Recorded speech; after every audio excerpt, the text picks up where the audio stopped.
السلام علی سید الانبیاء والمرسلین اما بعد فاعوذ باللہ من الشیطان الرجیم بسم اللہ الرحمن الرحیم لقد کان لکم فی رسول اللہ اسوۃ حسنہ صدق اللہ العظیم و صدق رسولہ النبی الکریم الامین الرؤوف الرحیم۔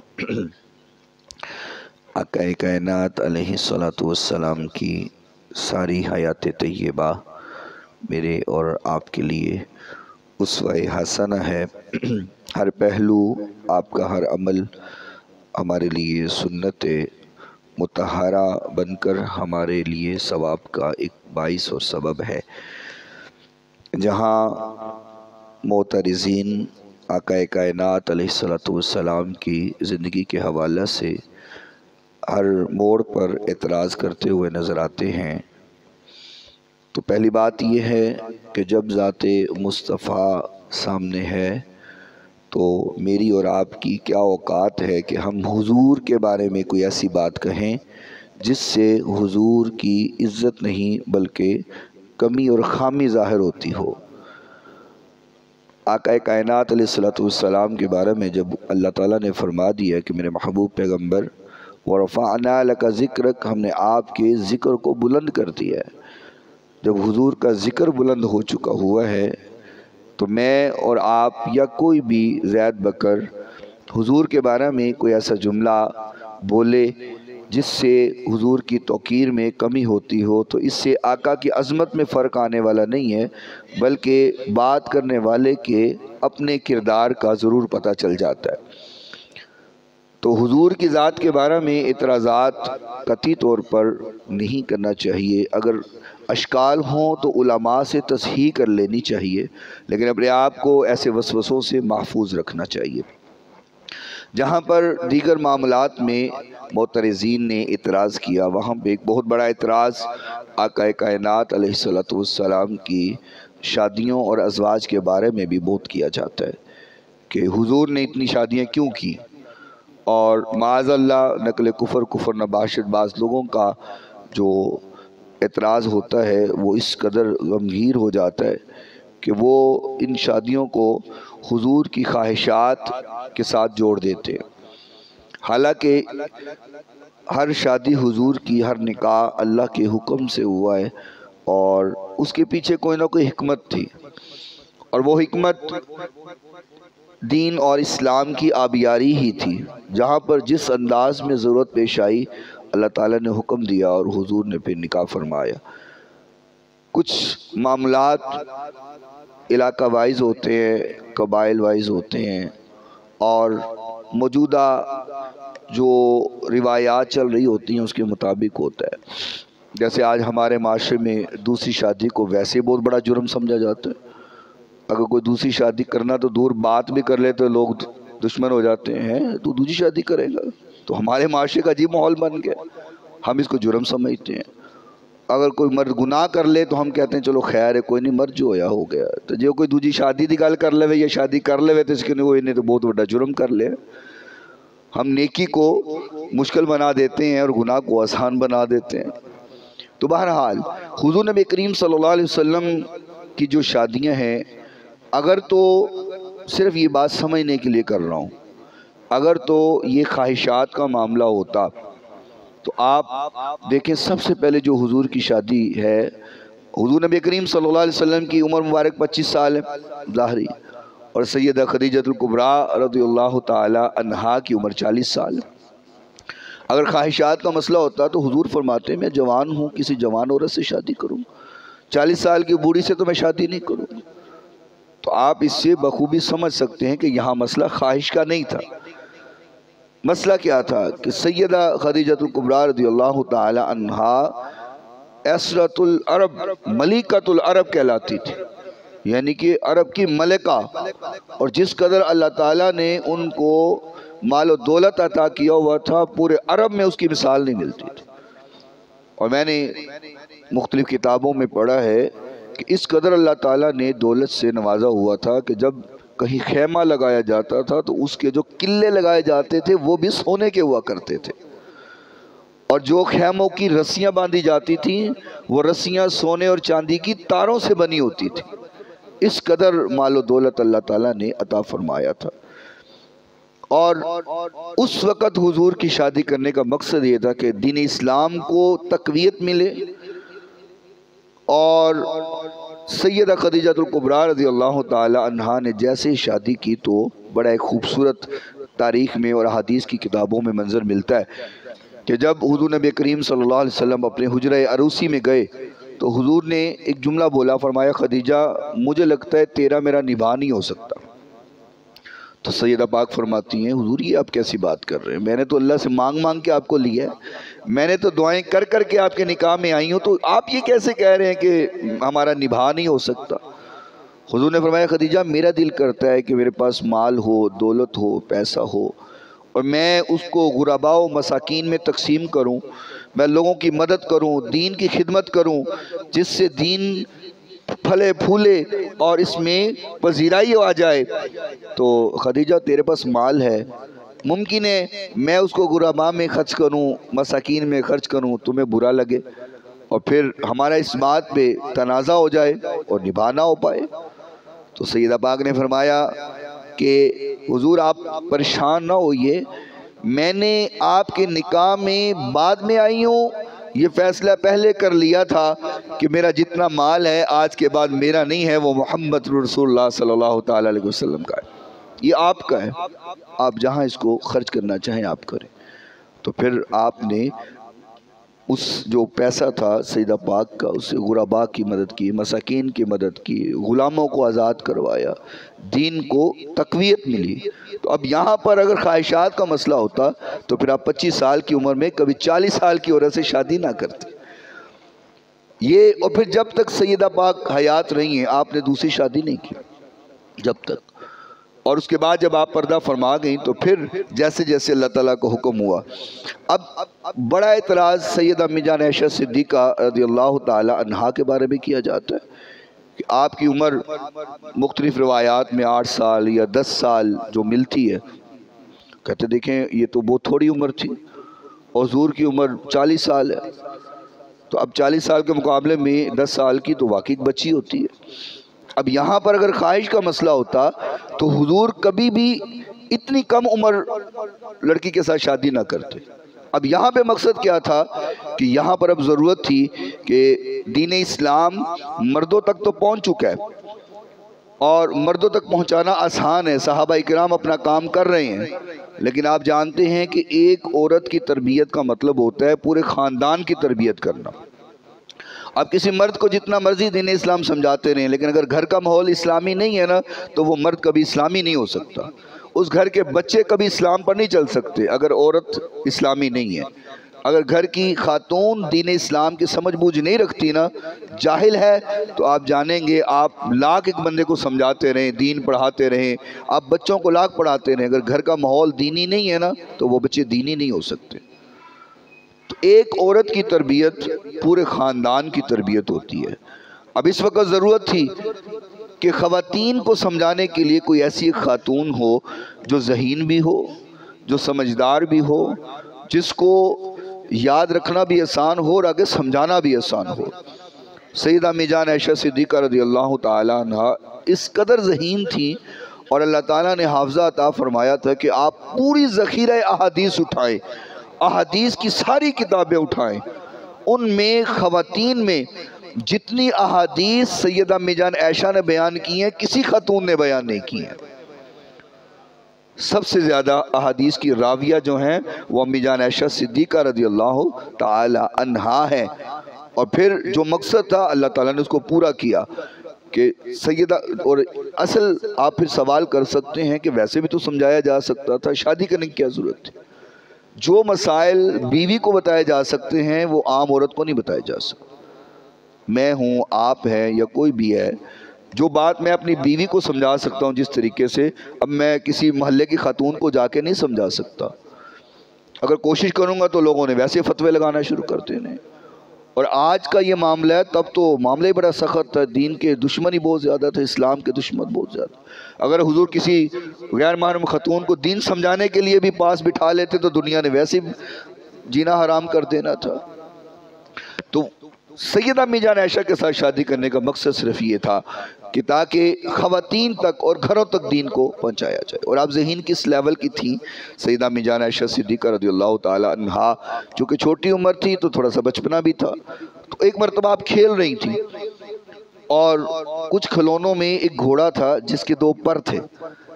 تو آقا کائنات علیہ السلام تشریف لائے، فرمایا عائشہ یہ کیا ہے؟ تو فرمایا حضور گھوڑا ہے۔ تو فرمایا عائشہ گھوڑے کے پر تو نہیں ہوتے، تو اس کو تو پر بنے ہوئے ہیں۔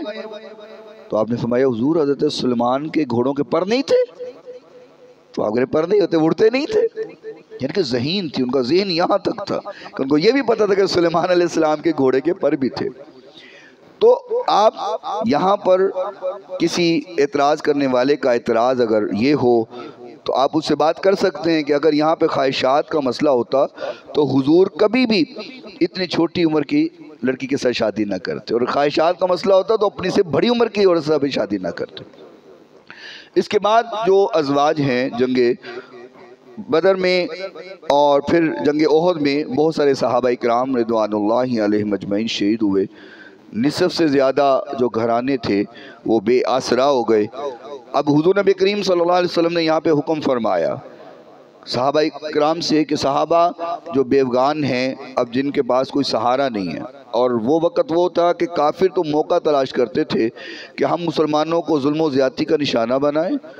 اور ان کو مجبور کریں کہ یہ دین اسلام کو چھوڑ کر دوبارہ کافر ہو جائیں، یہودی ہو جائیں یا عیسائی ہو جائیں۔ اور آپ جانتے ہیں وہ بابا جی نے کہا ہے کہ 5 رکن اسلام دے دے 6واں ٹک دے 6واں نہ لبے دے 5ویں جاندے نے مک۔ بندہ بھوکا ہو پیاسا ہو اس کے پاس رہنے کی جگہ نہ ہو تو پھر آپ اسے کچھ بھی منوا لیں، اس کو پیسہ دے کے مال دے کے اس کو روٹی کھلا کے آپ کچھ بھی منوا لیں، الا ماشاءاللہ تقوی جن کا بہت زیادہ مضبوط ہو، وگرنہ بھوک ہو افلاس ہو بچے بھوکے مر رہے ہوں تو آپ اس کی مدد کر کے 2-4 بار آپ اس کی مدد کریں تو پھر آپ اسے کچھ بھی منوا سکتے ہیں، ایسے ہی ہوتا ہے نا۔ اب یہ موقع تھا بدر اور احد میں جب صحابہ کرام شہید ہوئے تو جو خاتون بیواں ہوئیں بچے یتیم ہوئے تب ان کو سہارے کی ضرورت تھی، تو حضور نے فرمایا کہ صحابہ بیوہ عورتوں سے شادیاں کرو تاکہ ان کو سہارا ملے، ان کی مدد ہو سکے۔